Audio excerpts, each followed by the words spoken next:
Welcome back to the channel. Today we're working on the cylinder heads for the small block Magnum engine in the Dakota RT. Now I have previously ported the set we're still playing with, but when I ported it I went off of the valve job as cast, and this is a Jegs replacement head. It's got seat inserts, they're not supposed to crack, a thicker deck, supposedly improved flow, but no real numbers to back it up.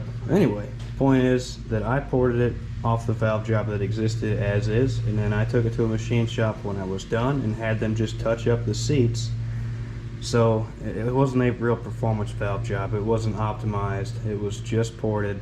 But we're going to slap them on the flow bench and see what they do as is, and then me and Tim are going to go over how we're going to improve that, and we'll do a A/B before and after test.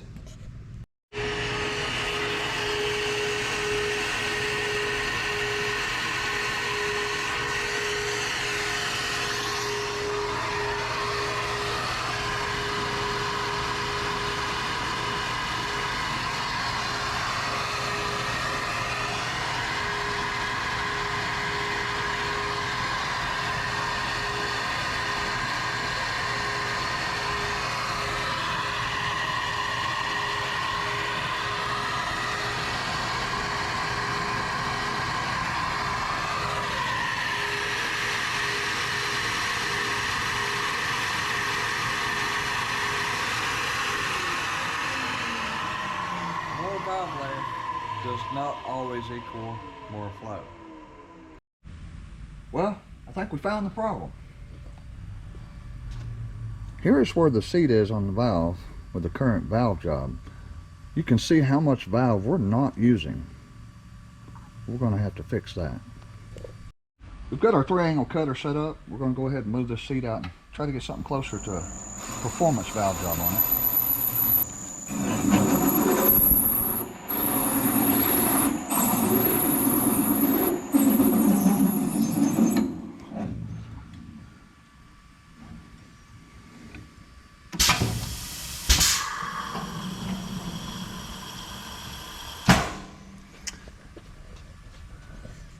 If you look how wide this is right here, we've got so much material and work. That's where we're picking up that chatter. We're going to have to go in here and run a 75 and narrow this 60 up before we can cut them and not have the chatter.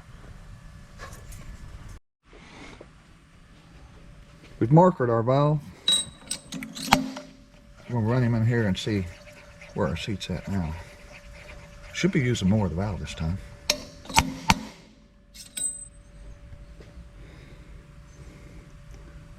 Now we're not where we need to be. Notice also we've added a second angle to this valve that the first one didn't have. This back angle you can run anywhere from 30 to 32, 33 degrees. We're going to cut a couple different ones, and then we'll go back to the flow bench with the non-back cut valve and then try different angle back cuts, and we'll see where we land. We've got our 75-degree cutter in here. We're going to run it down, open the strut up, and narrow that 60 up.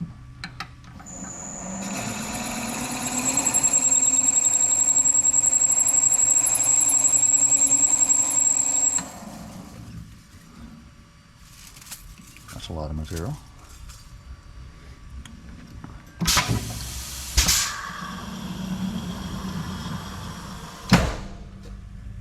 Now we have 4 angles. So here's the minimum area below the seat on the original valve job, what we call the throat. If we go the same depth down, we've opened up a lot. But if we go all the way down to the bottom of that cut, we've gained about 20 or 30 thousandths.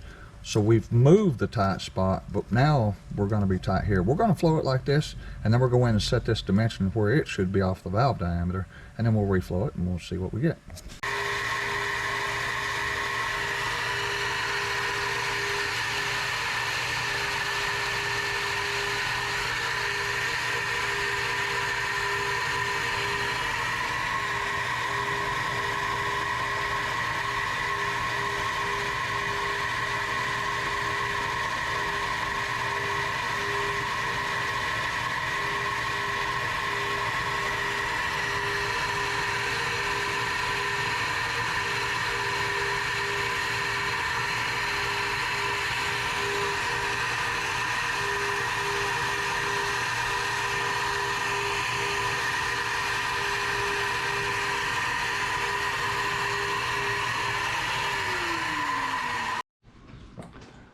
We got back to the flow bench.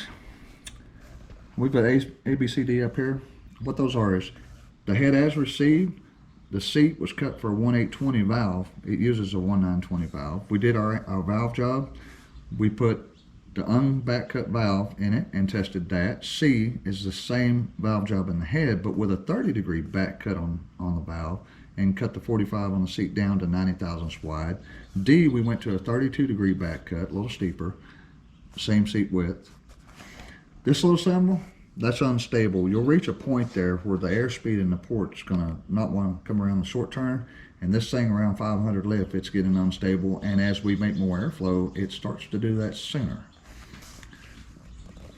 So you can look here, just the valve job alone, this is in CFM. Just getting the head closer to right achieved this. Now over here we were unstable at 225, now we're up to 247, still unstable.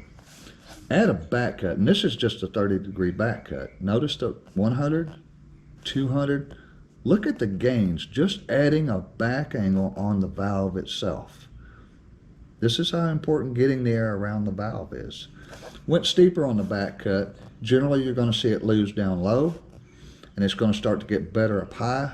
Around 400 lift we leveled off, but then here we've got the airspeed so high it just didn't want to go. So now we're going to have to go in and fix the port. We're going to explain what it exactly is a back cut on a valve. Notice how wide this 45 degree is, and then coming off the back edge of the valve is a very sharp angle change here that the air does not like. Adding the back angle is breaking that edge to where it's a more smoother transition, basically here to here to here. And when you saw from the flow numbers, it absolutely works, and it's a simple thing to do.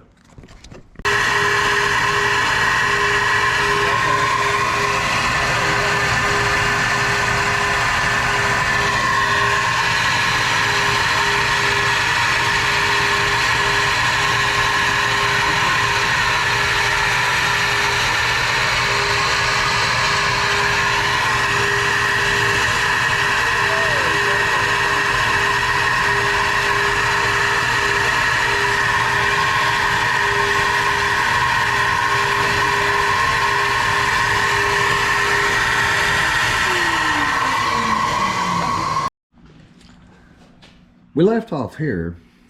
Now, the latest flow test, we're here at 100 lift, 200 lift, 300 lift, 400 lift. Look at 500 lift. Before we were unstable, now we're stable. How did we get there? We went back down to the porting room, picked up a grinder. This last one, we adjusted the throat, the bowl, and then we reworked the short turn. What does that mean? We actually plot off of the diameter of the intake valve a dimension at the bottom cut of the valve job, the minimum restriction, if you will. This is what it was when it came in. This is where we would be 89 to 90%, which with a roller cam and a long rocker arm, that's where we need to be. The bowl, we were here, we went to here, which is 93% of the valve diameter. That's going to create a venturi that makes this thing work. And all this math absolutely proves itself out. The flow numbers don't lie. We get down here, these numbers, this is how much we had to increase. These numbers are off of a valve stem in the port, so we can measure from the valve stem to the side and know exactly what we're going to set each dimension to. Now we're going to go back down, we're going to set this thing up and show you how we measured that so it'll make a little more sense to you. This is a regular valve stem. We just cut the head off of it. We welded a piece on here so we could drop it through the guide and have it stop so we could measure. The thing you got to know is all of your airflow is based off of the valve diameter, because that is the restriction to flow. This is how that goes in, and this is how we can measure off of each side of that to know where we're at. Down here in the throat or in the bowl, up here in the throat, which is the minimum restriction. So we set our calipers Now, on the math, we set it at, we said that we wanted 700 thousandths. We set it a little tighter at 690. That's what we ground to, because if you notice, we haven't sanded anything. All those airflow gains, that's all rough cut port. We haven't even fine-tuned this thing yet, and we saw those kinds of gains. So we know the math works. If you want to get into more detail of how we get to that math and how we plot that out, we have a link to our sister page, the porting room, and we'll cover that in a lot more detail. Now that we've gone in and got all of our dimensions around the valve and under the valve correct, and do that for every port before you go any further, then everything there is consistent. Now we can address the port itself. Now we have this odd bump right here, which is where the rocker arm bolts down on the outside. There's a lot of meat here, but you can see how that's choking off this entire roof section. We're just going to open that up 50-60 thousandths and go back to the bench, and we'll see what that does. This little guy will bail you out over and over. We can actually go in here and check wall thicknesses if we can get to both sides. And we go in through here, and we can see right at this tight spot we've got 150 thousandths. We move down here, let's get in the middle of it, 160 thousandths. Get further up, 170 thousandths. Now the issue is going to be when we get this right in this corner radius right here, there's going to be a thin spot there. If I can find it, starts to get kind of tight, and you can actually blow through there. We're going to mark that off.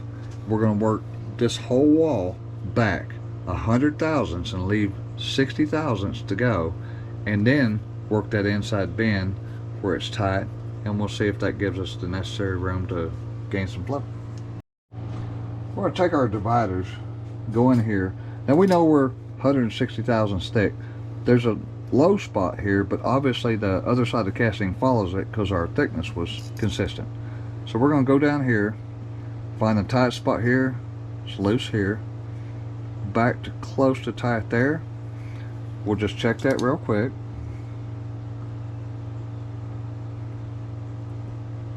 We're at 80, well, I'll get on it. 806, 807. Yeah.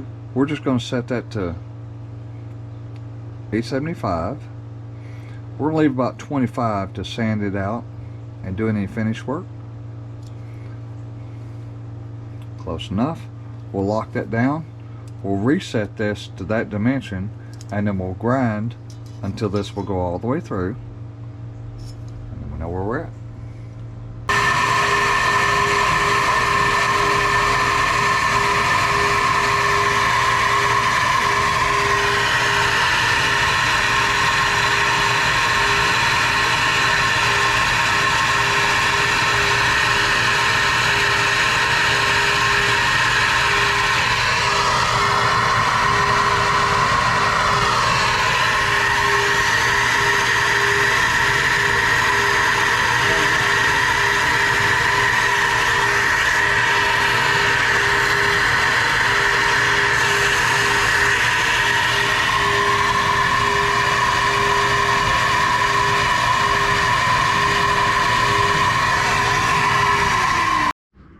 Okay guys, it's been a long day.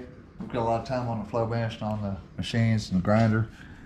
Here's our gains, where we started, where we're currently at. We're pretty comfortable with that, especially considering all of our biggest gains are within the valve lift of the camshaft that's going in the engine. We're going to stop here. We're going to get all the intake ports to this point. We haven't even looked at the exhaust yet. We're going to have to flow that afterwards and see where we're at.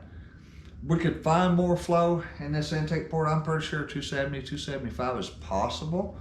Where that will translate into actual power, we don't know. So we're going to get everything intake-wise to this side, look at the exhaust, we'll clean it up, get it where it needs to be, get this thing together and on the dyno. and then we'll see where we're at. If we want one more later, we'll go back and we'll try to find it.